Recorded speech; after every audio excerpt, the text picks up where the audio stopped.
அனுபவம் தான் ஒருத்தங்களுடைய உண்மையான பாடம். Hi friends, welcome to Chris 2021 live to the way. இந்த அனுபவம் கற்றுத்தர பாடத்தை விட ஒரு மிகச்சிறந்த பாடத்தை இந்த உலகத்தில் வேறு யாராலையுமே கற்றுத்தர முடியாது. இது 100% உண்மைங்க. ஒரு வாக்கியத்தை நாம் படிச்சிருப்போம், அனுபவம் தான் ஒரு மிகச்சிறந்த ஆசான் அப்படின்ட்டுன்னு. இதை சாதாரணமாக சொல்லிட்டு போகல, நம்ம முன்னோர்கள் ரொம்பவே அலசி ஆராய்ஞ்சு தான் இந்த வாக்கியத்தை சொல்லிக்கிட்டு போயிருக்காங்க. உங்களுடைய வளர்ச்சிக்கும் சரி, உங்களுடைய இலக்கை அடைகிறதுக்கும் நீங்கள் சந்தித்த பிரச்சனைகளும் நீங்கள் சந்தித்த மனிதனும் தான் உங்களுக்கு முதல் காரணமாக இருந்திருப்பாங்க. கொஞ்சம் யோசித்து பாருங்கள்.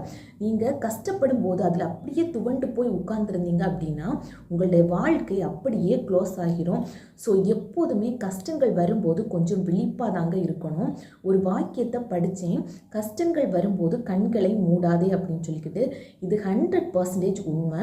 இந்த கஷ்டங்கள் பிரச்சனைகள் நம்மளை வாட்டும் போது அந்த டைமில் நாம் துவண்டு போய் உட்கார்ந்துருந்தோம் அப்படின்னா அவ்வளோதான். ஸோ இந்த கஷ்டங்கள் வரும்போது நாம் கண் விழித்து பார்க்கணும். இந்த ப்ராப்ளம் எதனால் வந்தது, எப்படி வந்தது, அதுக்கப்புறமா இதை எப்படி சால்வ் பண்ணுறது அப்படிங்கிறத நீங்கள் கண்டிப்பாக யோசிக்கணும். ஸோ நீங்கள் எப்போது பிரச்சனைகளை சந்தித்தாலும் அது உங்களுடைய வளர்ச்சிக்கு தான் ஒரு உந்துகோலாக இருக்கும் அப்படிங்கிறது 100% உண்மைங்க. நம்ம இந்த வாழ்க்கையில் எந்த ஒரு பிரச்சனைகளையுமே சந்திக்கலை அப்படின்னா தான் அது ஒரு மிகப்பெரிய ப்ராப்ளம். ஸோ நீங்கள் சந்தித்த மனிதனாக இருக்கட்டும், நீங்கள் சந்தித்த ப்ராப்ளமாக இருக்கட்டும், இது தாங்க உங்களை முழு மனிதனாக ஆகியிருக்கும். ஸோ எப்போதுமே ஒரு விஷயத்தை மனசில் வச்சுக்கோங்க.